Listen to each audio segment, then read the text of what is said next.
Okay, what I'm going to be talking about here this afternoon is hopefully not too much of a brain buster topic for you, but something that's certainly critical, and it is a discussion on security. Securing your FileMaker solutions, and kind of a brief discussion on some of the other aspects of security. I trust that developers at your level have a great deal of experience with this, but we'll talk about some concepts here that maybe will answer some questions for you that you've had, or at the very least give some nice broad strokes on all of the concepts within security that we should all be familiar with. Before I start talking about the security inside of the FileMaker database, as a group, what are some of the other areas where we might want to consider security when it comes to solutions that we're deploying outside of FileMaker Pro? Any thoughts on? How about physical security? Physical security is exactly the type of thing I'm looking for. Yeah. Anybody have a good anecdote on physical security issues they may have run into? Lock the server up versus having under someone's desk or away in the manager's office with the door open all day, that type of thing. Yeah. No matter how many passwords you put on your data, if someone just picks that server up and walks right out the building, you're going to have a problem there. Plugs in when they have to back. Yes, they turn their chair around and yank. Oh, there goes. I wonder what that was. Oh, it looks like my computer's still on. Virus protection software on the new IT person who I've never met didn't install the virus software on the server. Yeah. He never tells me. Oh, well, that'll be a fun meeting. Yeah, that was interesting. I can imagine. Yes, so having restricting access to the machine itself, at least some sort of chain of command or something like that allows people access. What about the operating system level as well? When it comes to your server, you want to make sure that there's some sort of password limitations that allow people to not just walk right up and do that type of thing. So there's a couple of considerations when it comes to security that are important, none of which should be forgotten. But when it gets down to FileMaker databases, I've rarely found a circumstance where security isn't needed, although I think all of us can share the experiences where we've had clients who insist, we're just going to use that one admin password you gave us and let everybody log in and use that, right? The problem with that isn't just that people can then get inside the file and do damage, but also setting up accounts and privileges within your FileMaker database system allow you to identify who these people are. And in many degrees, depending on how you script the functions of your database, allow you to identify what they're doing and possibly even make it a more personalized user experience for them. So for that reason alone, I insist upon having each user who accesses the FileMaker database system at any of our clients, I insist on making sure that each one of them has their own account and password combination. And really, let's be honest, how difficult is it? How much time does it really take out of your day to type in a username and a password, right? Very little.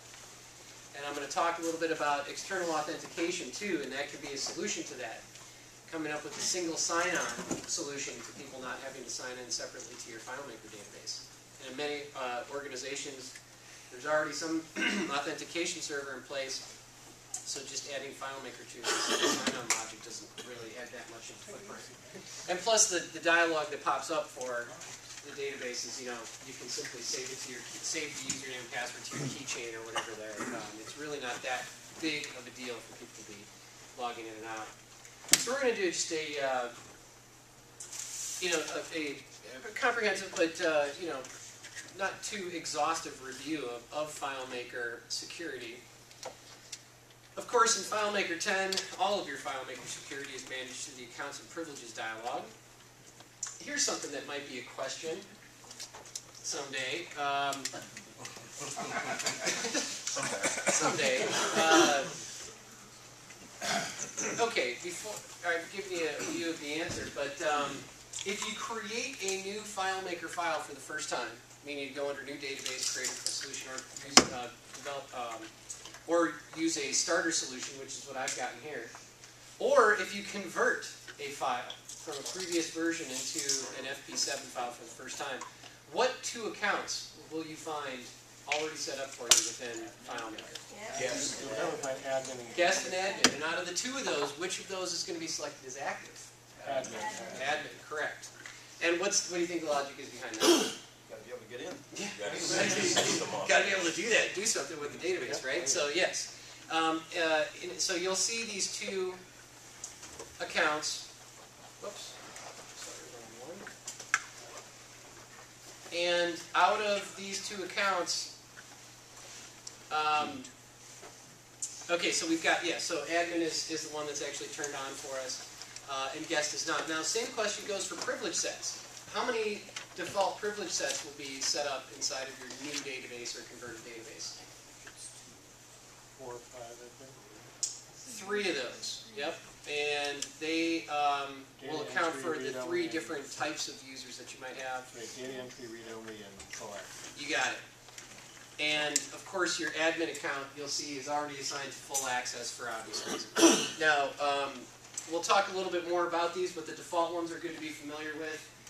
Because if you do nothing with security, you're going to be delivering a file that is allowing this level of access. Now you notice when I open up this particular file, again, you know, this isn't revolutionary, new data for you. I didn't get prompted to log in. This is a brand new file. I just created it last night. Put some data into it. I didn't do anything with accounts and privileges at all. And it allows me to log in. So what level of access do you think I have to this file? Full access. So do we want to be delivering solutions to our clients that are full access? No. Right. I think collectively we can agree that's just danger waiting to happen. I'm just going to move this field around to a different part of the layout. I don't know what happened. Those are the kind of things you'll hear. So, and why is it that my my admin account with the full access logged in automatically by itself? Initially, it has no password on it. Well, that's correct. That's correct. The login settings. Yep. File options. This is an important thing to do before delivery is over. You know, certainly you don't need to monkey with this when you're in development still. I mean, it's going to save you having to log in until you start working with some of these groups. But you'll see that automatically you've got the login using account and password, admin with no password selected. And like you mentioned, there is no password on the admin account. So that clearly indicates that accounts that are set up in FileMaker don't require a password, right? Technically speaking, blank is your password in that case. However, it's a good idea to always have password combinations if you have the choice. So if you leave this check, the login using, if you leave it checked, but you go in and assign a password to the admin account, what will be your experience when you log in the next time into that file? It'll prompt you. It'll prompt you because this account, these settings no longer exist. So if you want to keep using this, you have to then update this yourself manually in the login using. You'll want to go put the password in that you've added in that case. Secure role. Yeah, a little bit of a hole there actually.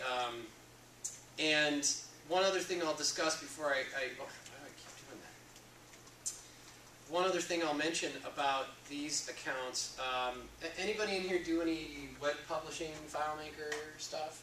Okay, well, you know the little secret of not, having your application not require the user to enter in a FileMaker prompt for accounts and privileges authentication dialog is activate the guest account without a password on it. And that could also be even if you're not publishing to the web, but you're using web publishing to speak to another application. We do these applications using Flex and stuff like that, and if we don't require additional security internally, we just activate the guest account.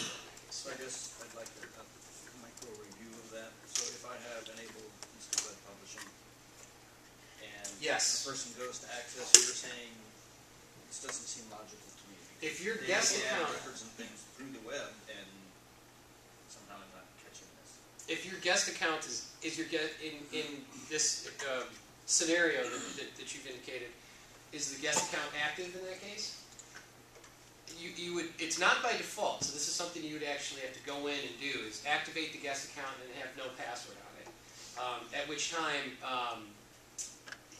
basically what's happening here? This might make a little bit more sense. Let me do this. I'll show you. I've used instant web publishing, but this is. You haven't? I'm confused right now. So. Okay. I'm doing a great job up here. Then here, let me show you what's really happening on the web. let me